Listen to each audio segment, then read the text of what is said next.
There it is. Donald Trump just concluded an over 90-minute speech. My goal right now is to summarize this in 10 minutes. Let's see if we can pull it off. Remember, we've got a coupon code linked down below for the amazing programs on building your wealth at meetkevin.com. Let's get started. First, you had Eric Trump. We'll keep this one simple. He says, by the grace of God, Trump survived because Donald Trump, you are standing in the way of change, and that's why people hate on you. But we thank you for making that change happen.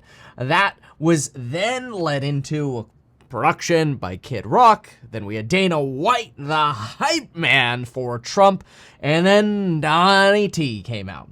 He says he's running for all Americans, not just half. He says he tells the story very dramatically of being shot, about how he heard the whizzing going by and he felt something hit him very, very hard.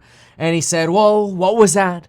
It could only be a bullet. And he goes into the dramatic detail of the drama and panic of what it felt like to be shot, and how he dropped down to the deck and the Secret Service heroically came in to dive on him to protect him as other bullets were still flying. Of course, many people have lost respect for the Secret Service after what happened this weekend, but nonetheless, Donald Trump was respectful.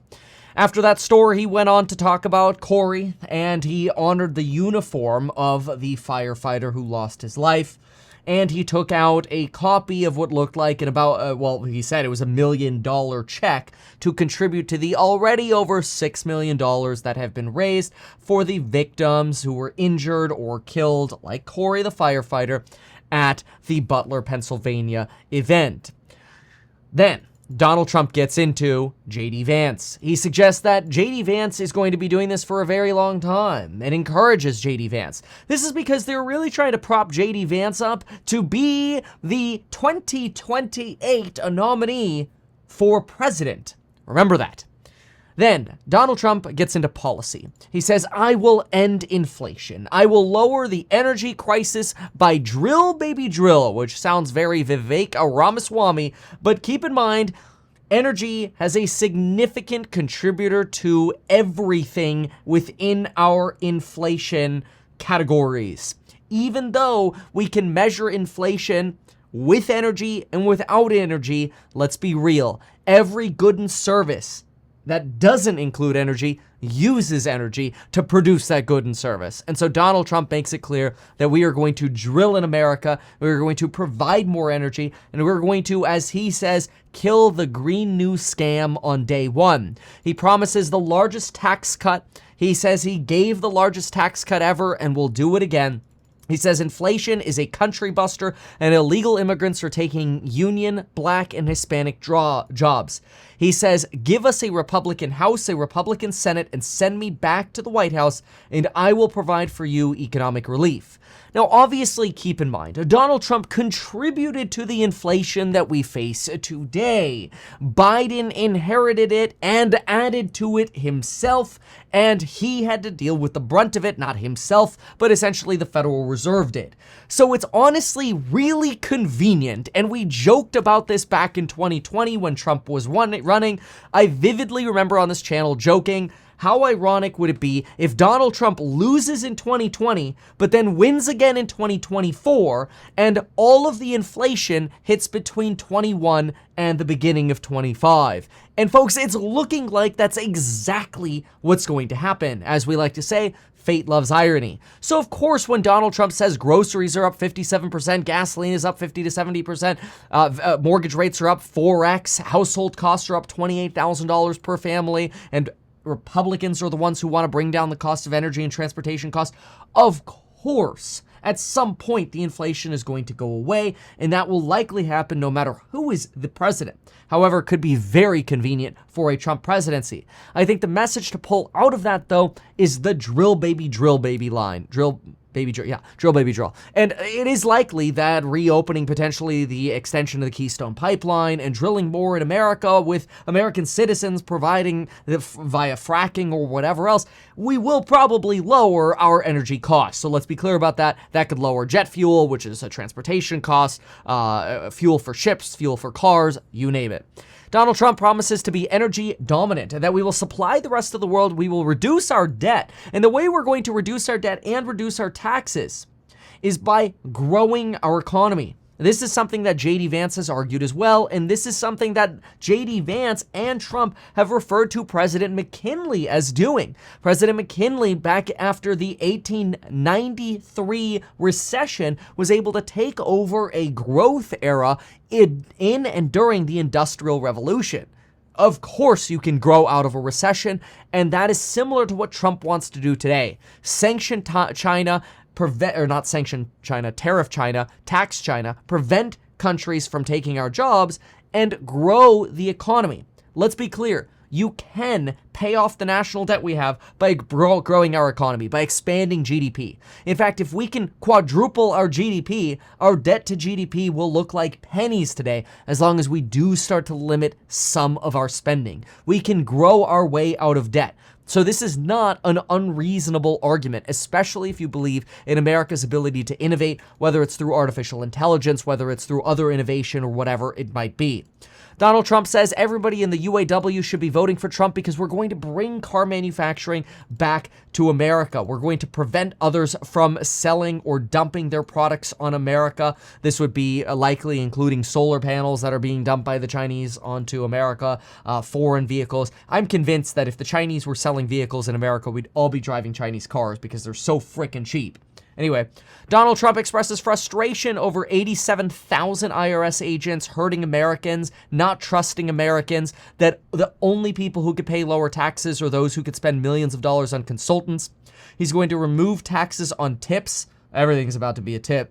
And he says he's going to protect Social Security and Medicare by preventing illegal immigrants from robbing that system. He says people must come into our country illegally. We must stop the invasion. We must stop criminals from coming from countries like Venezuela or El Salvador. And he jokes that the next Republican National Convention will be in Venezuela because it'll be safer under Maduro if Donald Trump doesn't win here. He says we need the largest deportation policy since Dwight D. Eisenhower. Now, keep in mind, there are a lot of arguments on both sides about this. Some people say that Dwight D. Eisenhower did deport the most people. Others say that it was actually Barack Obama who deported the most. But then people counter that and they say, no, Obama just miscounted. He counted ICE encounters and border deportations together, and other presidents didn't do that, so it looks like Obama deported more and Donald Trump deported less. Whatever. The point is, Donald Trump says he wants to deport more people. I think he makes a very strong argument when he reaches really across the aisle and kind of slams everybody. He says, under Bush, Russia invaded Georgia. Under Obama, Russia invaded Crimea. Under Biden, Russia took Ukraine. Under Trump, Russia took nothing. And if you want to know the truth, Putin kind of misses me.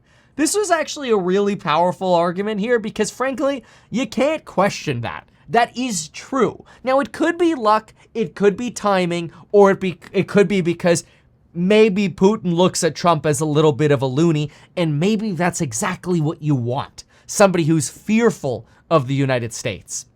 Anyway, Donald Trump says he's frustrated that Afghanistan is selling our weapons, that China is circling Taiwan, that Russia has nuclear subs outside of Havana, Cuba. Keep in mind that does happen. That's not uncommon. They train together. This is not highly unusual. However, the aggression around Taiwan by China is not great, although Donald Trump does say he wants to charge protection money to protect Taiwan. But anyway, Donald Trump says he can stop wars with a telephone call and he can prevent wars from starting in the first place. He also, I've never heard this one before, he wants to make sure that America has an iron dome, like an Israeli iron dome protecting all of America. That's going to be a lot of Patriot missiles, but okay, we can probably pull it off. We've got a lot of borders, but kind of cool. It's also kind of concerning that maybe we don't already have some kind of protections like that. Anyway, interesting argument that Trump makes here. Not sure if that's an empty campaign promise. Donald Trump talks about how Joe Biden spent $7.5 billion of federal funds to yield just 8 electric vehicle chargers. Fact check. So far, this is actually true. Congratulations to the Biden administration, who has allocated $7.5 billion of federal funds to, so far after 2 years, build just 8 electric vehicle chargers. You can Google this. This is true as of the last update in May 2024. So far, The project has been called as difficult as pushing spaghetti up a hill. Probably happens a lot when you have bureaucrats trying to assign and determine where electric vehicle chargers should be built.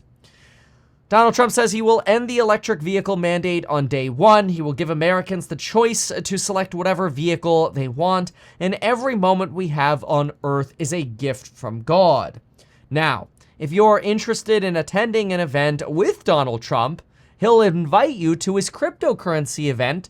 You could sit at his round table with him for $844,600. That gets you a seat at the table.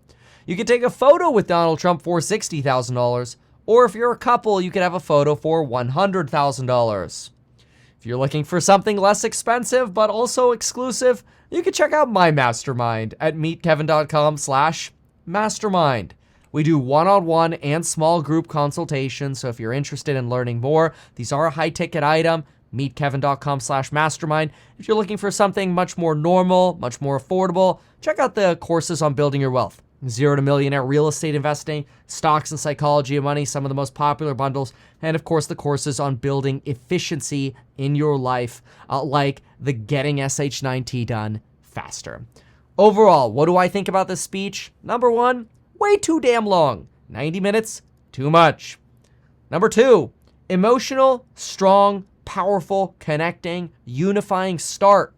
We did get a little rambly towards the end. So again, strong, powerful, too long, emotional start, which was good, a little rambly towards the end. When we look at the actual meat of the matter, I think a lot of folks have to look at Donald Trump and decide, do they want to vote for this sort of an economic style? Lower taxes, less government, more oil, no women in men's sport, no DEI, right? These are the things that you're getting with Trump.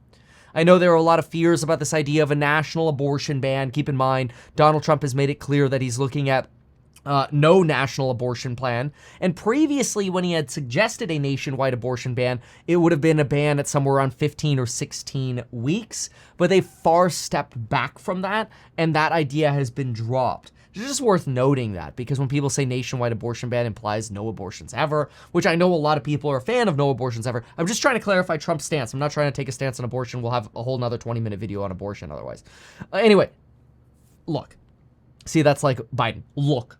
And Biden is probably going to drop out by this weekend, mind you. So it'll be interesting to see which Democrat we get, especially since Biden's not interested in endorsing Kamala Harris, apparently, or resigning. But anyway, look, this is a matter of, what do you believe about what Trump said? Do you believe that he's actually going to lower taxes again? Do you believe those lower taxes are going to help you? Do you believe that you grow the economy by having a smaller government, less regulation, and spending less on taxes, having fewer IRS agents? Do you believe that is the way forward? That's what you have to evaluate and ask yourself here. I think that's the most powerful message that I got from this. And then you also have to look geopolitically. How do we stand in relation to our allies? Donald Trump frequently alluded to this idea that our allies were essentially robbing us, and he was very frustrated by that.